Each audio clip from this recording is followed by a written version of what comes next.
Lorsque nous sommes enfants, avoir 30 ans semble très vieux. Et les petites filles particulièrement se voient mariées bien avant la trentaine. Mais y a-t-il vraiment un âge parfait pour se marier?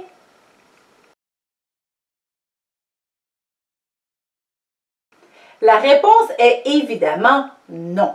Il n'y a rien de parfait dans un mariage, mis à part la fondation sur laquelle celle-ci est, Christ, bien sûr.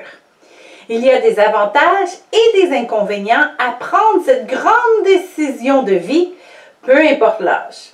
Si vous êtes ou avez dépassé la trentaine, ne vous en faites pas.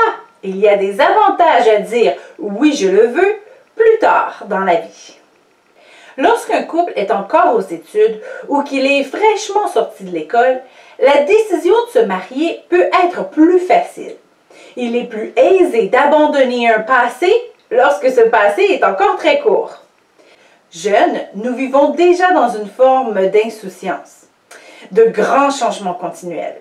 Et nous n'avons peur de rien, puisque nous avons aussi rien à perdre, ou presque. Il faut aussi l'avouer, c'est dans cette jeune période de vie que les grossesses ont le moins de complications. C'est donc là de bons avantages pour faire le grand saut à un jeune âge. Par contre, à cet âge, nous commençons à peine à nous connaître. De grands changements dans notre caractère surviennent lorsque nous entrons dans le marché du travail et que nous commençons à vivre une vie d'adulte.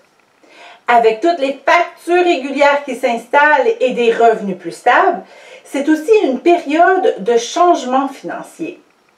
Tous ces bouleversements peuvent vraiment transformer une personne. Combien de gens se plaignent que la personne qu'ils ont mariée n'est plus la même arrivée à cette étape de la vie. Et c'est bien normal. Lorsque l'on se marie jeune, il faut s'attendre à de grands changements dans notre partenaire. Si une personne entre célibataire dans la vie adulte, ces grands changements n'affectent personne autour d'elle, ou presque. Après quelques années, elle saura davantage ce qu'elle aime et ce qu'elle n'aime pas dans tous les domaines de sa vie. Sa situation financière est généralement plus stable. L'achat de REER et même d'une propriété est souvent au menu. L'avantage de se marier à cette étape de vie est que le partenaire est plus stable dans son caractère.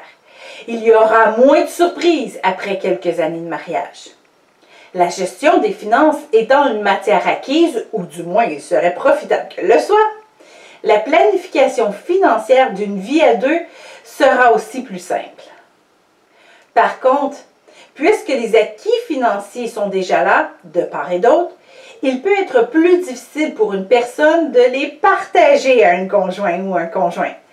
Donner sa vie à une autre personne lorsque notre vie n'est pas très remplie est plus facile que lorsqu'elle est déjà bien établie.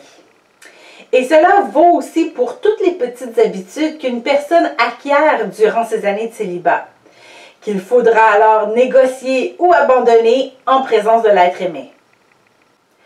Nous ne pouvons pas toujours choisir l'âge où nous nous marions. Même si cela semble tarder pour vous, ne vous en faites pas. Dites-vous qu'il y a d'autres avantages à se marier plus tard dans la vie.